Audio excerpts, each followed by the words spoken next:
నమస్తే బోసుకుమరి పవన్ కళ్యాణ్ గారు ఈ పంచాయతీ గ్రామాభివృద్ధి శాఖకు సంబంధించినటువంటి అధికారులందరూ కూడా ప్రమోషన్స్ ఇవ్వడం అంటే ఎన్నో దశాబ్దాలుగా ఉమ్మడి ఆంధ్రప్రదేశ్ లో కూడా ఇది సాధ్యం కాలేదు. కానీ పవన్ కళ్యాణ్ గారు మాత్రమే సాధ్యం చేసి చూపించారు. ఇదే కాదు, ఆయన ఏ సబ్జెక్ట్ తీసుకున్నా కూడా ఈ ర్యాంకులు అని చెప్పేసి ఏదో అమ్మబుషి మాటల మీద చెప్పేటువంటి ప్రయత్నం అయితే చేస్తారు. కానీ వాస్తవంగా చెప్పాలంటే అసలు మామూలుగా ఈ గ్రామీణాభివృద్ధి శాఖ పంచాయతీల్లో అసలు అధికారులకు సంబంధించి ఇంతవరకు ప్రమోషన్స్ ఉన్నాయా? లేవు.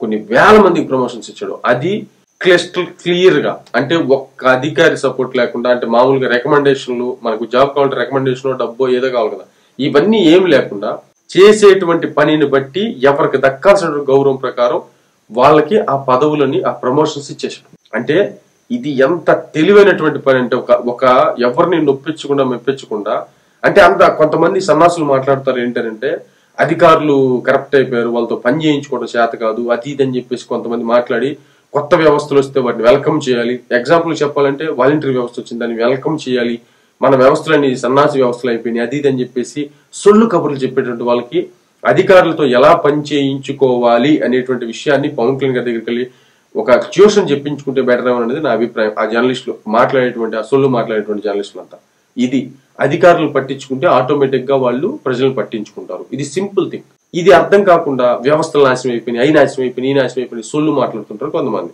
కానీ ఇది చాలా అర్షణీయమైనటువంటి విషయం. ఇంతవరకు ఎన్నో దశాబ్దాలుగా జరిగినటువంటి ఒక ప్రమోషన్ సిస్టమ్స్ ని మళ్ళీ దాన్ని తీసుకొచ్చి కూర్చొని దాని మీద అంటే ఒక రివ్యూ చేసి ప్రతి ఒక్కరికి కూడా క్లియర్ గా ఎటువంటి అన్యాయం జరగకుండా ప్రతి ఒక్కరికి న్యాయం జరిగేటువంటి విధంగా ప్రమోషన్ ఇచ్చారు. చూడండి, ఇది గ్రేట్ అంటే గ్రేట్, అసలు మామూలు గ్రేట్ కాదు. ఆయన ఏ సబ్జెక్ట్ తీసుకున్నా కూడా ఇంతవరకు ఎవరు టచ్ చేయనటువంటి సబ్జెక్ట్స్ తీసుకొని వాటి పరిష్కారం దిశగా ముందుకు వెళ్తున్నాడు. అంటే ఒక సీఎం గా అవ్వటానికి ఇంతకంటే అర్హత ఏం కావాలి చెప్పండి. అంటే ఈ సమస్య మాకు కాదు అని ఎవరి పార్టీలకు సంబంధించిన రాజకీయాలు వాళ్ళే ఆలోచిస్తున్నటువంటి వేళ ప్రజలు ఇక విసిగిపోయి అలసిపోయి ఇక అవ్వదు అనేటువంటి విధంగా వదిలేసినటువంటి సమస్యలను సైతం బయటికి తీసుకొచ్చి ప్రతి ఒక్కరి ముఖంలో చిరునవ్వు చూస్తున్నటువంటి పవన్ కళ్యాణ్ గారిని ఖచ్చితంగా ప్రజలు మర్చిపోరు, ప్రజలు వదులుకోరు అనేది నా అభిప్రాయం. మరేమది చూద్దాం.